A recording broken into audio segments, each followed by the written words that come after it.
Hi this is Deep and you are watching English with Deep sir. तो Deep sir की class में एक बार फिर से आप सभी का स्वागत है। तो आज हम पढ़ने वाले हैं कंडीशनल सेंटेंसेस, मतलब शर्तात्मक वाक्य। ऐसे वाक्य जिनमें क्या मिलती है, हमें शर्त मिलती है। बच्चों की बहुत ज़्यादा डिमांड आ रही है कि सर कंडीशनल सेंटेंस पे आप वीडियो बना दीजिए। तो आखिरकार मैंने वीडियो बना दी है, अपलोड कर दिया है। तो दिवाली का त्यौहार आपने अच्छी तरह से मनाया होगा, बिल्कुल मनाना भी चाहिए। तो आप अब देखते हैं हम कंडीशनल सेंटेंसेस।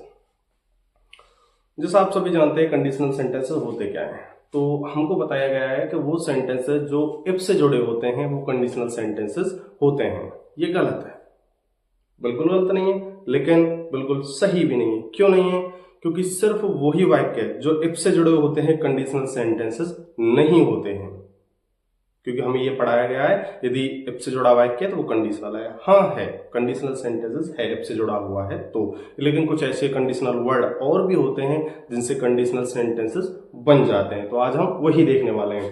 तो फर्स्ट ऑफ ऑल हम देखते हैं कंडीशनल सेंटेंसेस होते क्या हैं। तो conditional sentences are the sentences in which one part of the sentence is dependent on the other part। अर्थात कंडीशनल सेंटेंसेस वो सेंटेंसेस होते हैं, वो वाक्य होते हैं जिनमें वन पार्ट, एक जो भाग होता है ऑफ सेंटेंस किसका, एक सेंटेंस का, is dependent on the other. वो क्या होता है, दूसरे भाग पर क्या होता है, डिपेंड होता है, निर्भर होता है। तो ये होते हैं कंडीशनल सेंटेंसेस। अब हम देखते हैं कि कौन कौन से ऐसे वर्ड हैं जो कंडीशनल सेंटेंसेस में सहायता करते हैं बनाने में। तो कंडीशनल वर्ड देखें हम तो इफ है, आप सभी जानते हो बिल्कुल। इसके बाद इन केस आता है, एक आता है व्हेन। फिर देखें तो अनलेस भी है, प्रोवाइडेड दैट भी है, एज लॉन्ग एज भी है, सो लॉन्ग एज। तो ये ऐसे वर्ड हैं जिनसे क्या बनता है, कंडीशनल सेंटेंसेस बनाए जाते हैं। तो देखिए कैसे, जैसे पहला वाक्य हमारा किससे जुड़ा है, इफ से जुड़ा हुआ वाक्य है। इफ ही कम्स, यदि वो आता है, आई विल गो, तो मैं जाऊंगा। दो तीन तरीके से हम बोल सकते हैं वाक्य को, यदि वो आता है तो मैं जाऊंगा, या फिर वो यदि आएगा तो मैं जाऊंगा। ठीक है, यदि वो आया तो मैं जाऊंगा, इस प्रकार से हम बोल सकते हैं। फिर सेम देखें अनलेस। अब इफ और अनलेस में फर्क कितना है, डिफरेंस कितना है, वो इतना है कि अनलेस जो वर्ड है वो नेगेटिव वर्ड है। इसके लिए नॉट की अलग से आवश्यकता होती नहीं है वाक्य में, ये खुद ही नेगेटिव अर्थ प्रदान करता है। लेकिन जो दूसरा वाला पार्ट होता है उसमें हमें नॉट की आवश्यकता होती है। अनलेस ही कम्स, जब तक वो नहीं आएगा, आई विल नॉट गो, मैं नहीं जाऊंगा। मतलब जब तक वो नहीं आएगा मैं नहीं जाऊंगा। तो ध्यान रखें, इफ और अनलेस में फर्क इतना ही है, बस इसमें नेगेटिव पार्ट होता है जो दूसरा वाला होता है। या तो आपको नॉट मिलेगा, या हो सकता है आपको कोई नेगेटिव वर्ड मिल जाए जो वर्ड ही अपने आप में नकारात्मक मीनिंग रखता हो। फिर देखें इन केस, ये हमारा अगला है वर्ड इन केस। मतलब वही होता है इनका यदि अगर। ये जो कंडीशनल वर्ड हैं इनके मतलब क्या होते हैं, या तो यदि या तो अगर। इन केस इट रेन्स, इसका मतलब क्या है, यदि बारिश होती है। I will take an umbrella, तो मैं क्या ले लूंगा, एक छाता ले लूंगा अपने साथ। क्या ले लूंगा, छाता ले लूंगा। कब, यदि वर्षा हुई तो। व्हेन ही कम्स, यदि वो आता है, I will take him to doctor, तो मैं उससे लेकर कहां जाऊंगा, डॉक्टर के पास जाऊंगा। मतलब मैं उसे डॉक्टर के पास ले जाऊंगा। तो ध्यान रखें, व्हेन भी हमारा जो वर्ड है वो कंडीशनल सेंटेंसेस में कंडीशनल वर्ड के रूप में काम करता है।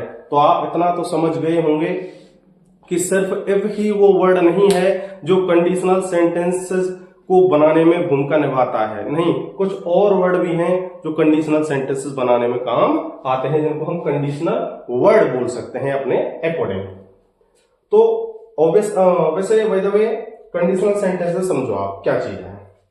उसमें क्या होगा, ये मान लो आपका एक सेंटेंस है, यहां पे ये आपका क्या है, सेंटेंस है, और यहां पे आपका ये दूसरा सेंटेंस है। तो उसमें क्या होगा, एक सेंटेंस में क्या होगी, आपकी कंडीशन दी हुई होगी, कोई शर्त होगी, और वही शर्त अगला आपका ये यहाँ पर जो पार्ट है उसमें उसका रिजल्ट होगा। यहाँ पर शर्त होगी, वहां पे रिजल्ट, मतलब कंडीशन यहाँ होगी, रिजल्ट यहाँ पे होगा। अब ये दोनों चीजें जुड़ी हुई होंगी एक कंडीशनल वर्ड से, वो मैंने बता चुका हूं, ये कंडीशनल वर्ड है आपके लिए। तो देखें जैसे यहाँ है, तो यहाँ देखें ये शर्त है, ही कम्स, यदि वो आएगा, ये क्या है, शर्त है, यदि वो आएगा आई विल गो, तो मैं जाऊंगा। यहां पर जो कॉमा लगा हुआ है इसका मतलब क्या होता है, यहां पर तो हम देन का प्रयोग भी यूज में लेते हैं, देन का यूज भी कर देते हैं, देन जिसका मतलब होता है तब। इफ ही कम्स, यदि वो आता है, या फिर तो मैं जाऊंगा, तो भी बोल देते हैं इसको, तब भी बोल देते हैं।